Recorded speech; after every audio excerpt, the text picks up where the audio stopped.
Welcome to What's Cooking in the Library. Today we are making spinach noodles. This is a recipe my daughter-in-law made and she taught me how to make them. So I love these spinach noodles, and it's also featuring a new kit that we have where we have a noodle cutter, noodle roller and cutter and thing to hang them to dry. So I'm going to show you that today. So we're going to start out today with 2 ounces of spinach. And I'm just going to put it right in. I'm using a scale here, and I'm just going to measure out 2 ounces of spinach in here.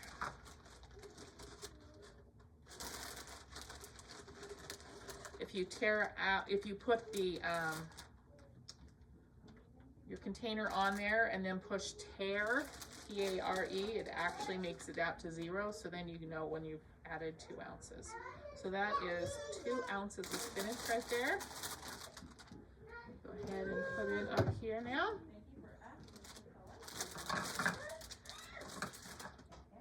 We're going to add 2 eggs.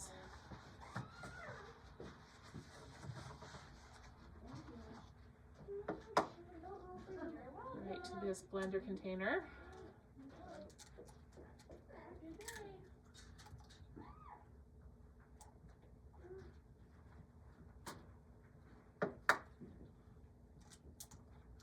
Two eggs. Okay, and then we're going to add I'm going to add just under a ½ cup of water. I'm going to add all of it. Okay, ½ cup water there. Going to blend this all together. Just need to make sure it's all blended so you don't have chunks of spinach leaves in your noodles. So, okay, so it looks kind of like a green smoothie, kind of. We're going to pour that into a bowl.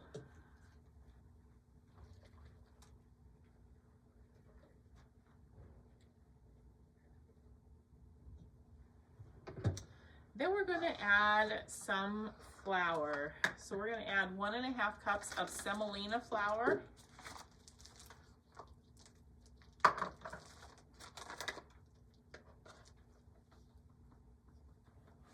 You might be able to use all-purpose. I don't know. My daughter-in-law taught me to use the semolina, so that's what I've used, but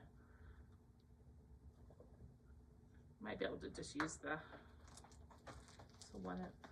regular. So 1½ cups semolina flour, and we're also going to add 1½ cups of whole wheat flour. So this is, I just freshly ground this morning.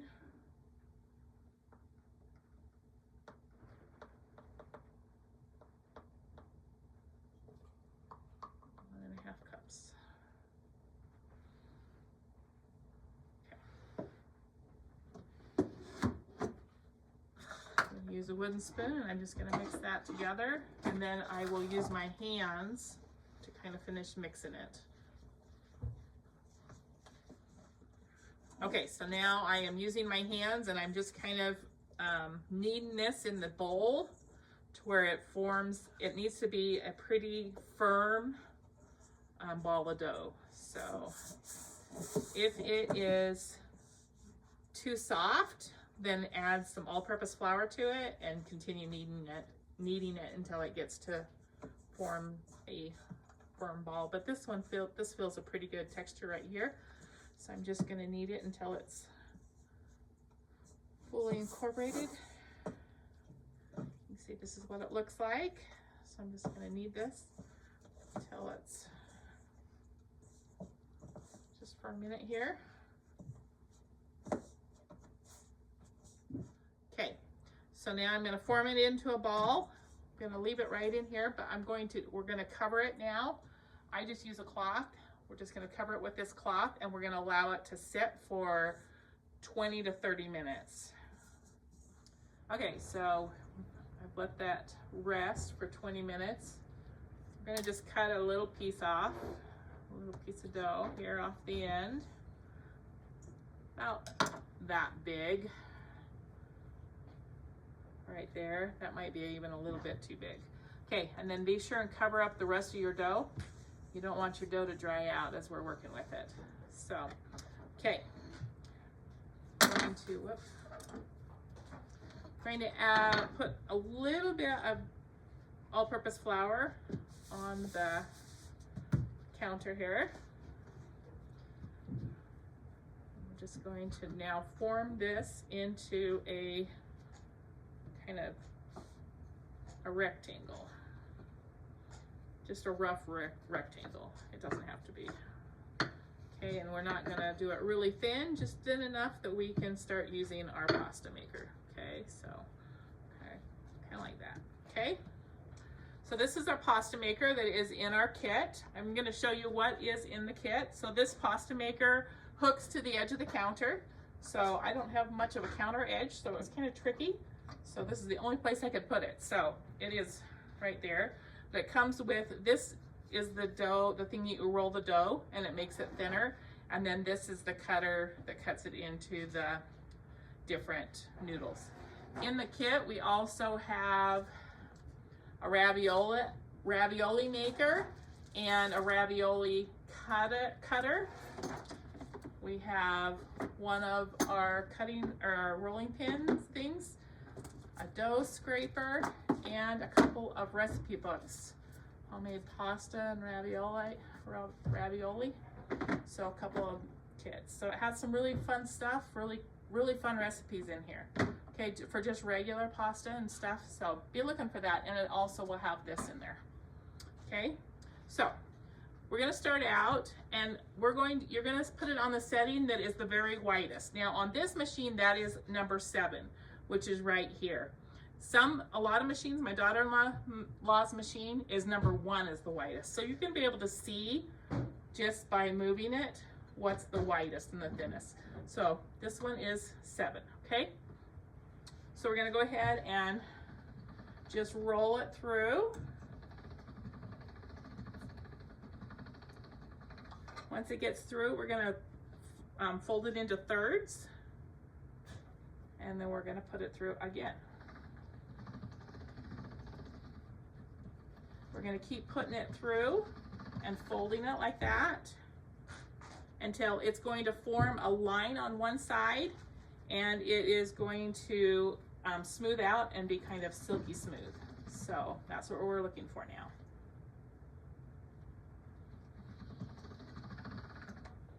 You can see it's kind of starting to form a line here. That's what we're looking for. Continue folding it into thirds and putting it through.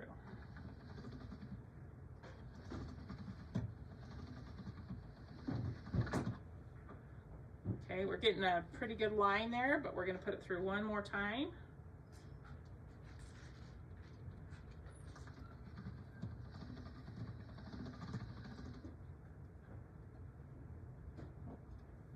Now, if it starts tearing, then you're going to want to add a little bit more flour. So if it starts tearing, I just put it on the thing right here and add a little more flour. This one's fine, but I just wanted to kind of show you. Okay, it looks like it's kind of separating a little bit, so I'll try again. Try to get that straight line down the side.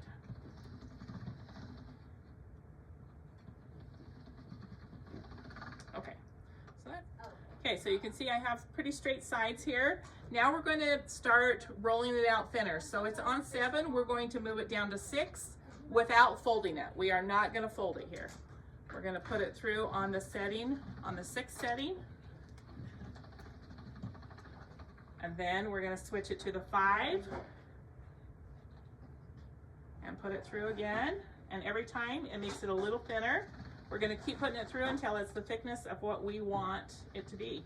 Now if you want really thick noodles, leave it on 7. Okay, but I like it about 3, so that's 4. We're going to put it through on 4 now. We're just putting it through. Just keep putting it through. And you can put it through clear down to 2. We're going to do it to, at 3. So we're going to do it this last time through. Okay, now you can try to put it through with it that long. I think it's hard to handle when it's that long, so I like to actually cut it in half. It just makes it easier for me to handle. You don't have to. If you want really long noodles, don't do that, okay? We're gonna put it through the fettuccine cut. We have the fettuccine and we also have like a spaghetti cut on this one. We're just gonna put it down in there and send it through. Oh, I kind of got it crooked. That's okay. Okay, this is kind of backwards for me.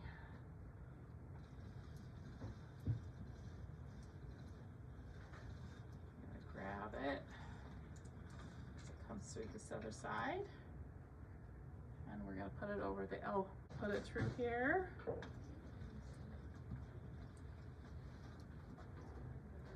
And here we have our fabulous noodles right here. We're going to put it on this drying rack and separate these out. Just kind of move them to where they're not touching, to where they can dry. It does not take very long for them to dry. We're just going to spread them all out on here. And we're just going to keep working on that dough, pulling a little bit out at a time and working with it through the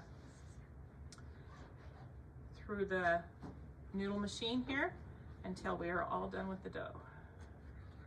Okay, I'm going to show you the other cut that we make. It's like a spaghetti cut. So I got this all rolled out here, and I'm just going to put this through. I'm just going to show you the difference.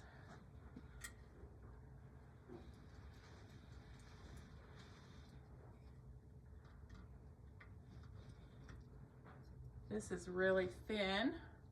It makes like little spaghetti noodles. So that's kind of fun. They're harder to separate, but I'm just going to put those over there and then we'll separate those out. So I just wanted to show you the difference. I made these yesterday, and you can see it makes, this is the bigger fettuccine noodles. They're nice and hard, just like a noodle should be. And right here is the little spaghetti noodles that I made. You can see nice and thin, just like a spaghetti noodle should be. So, or a angel hair or whatever. It depends on how thick you do it, on what your thing is. So I did them yesterday, and you get a lot of noodles from here, a lot of noodles. So I'm going to show you how to cook these noodles. Okay, I have brought some water to a boil, added some salt. It needs to be salted water, and we're going to go ahead and add these noodles. You can see that they're already pretty stiff. So we're just going to add these noodles to the boiling water and cook for 2 to 3 minutes until they are done. So if you're wondering about gluten-free, I did make some gluten-free using the gluten-free 1-to-1 flour. I used the 3 cups of the gluten-free 1-to-1, and they turned out really, really nice. Here's my gluten-free noodles right here. So if you're wondering about gluten-free, use the same ingredients and just substitute gluten-free 1-to-1 flour, and they turn out great. All right. And go ahead and drain these noodles.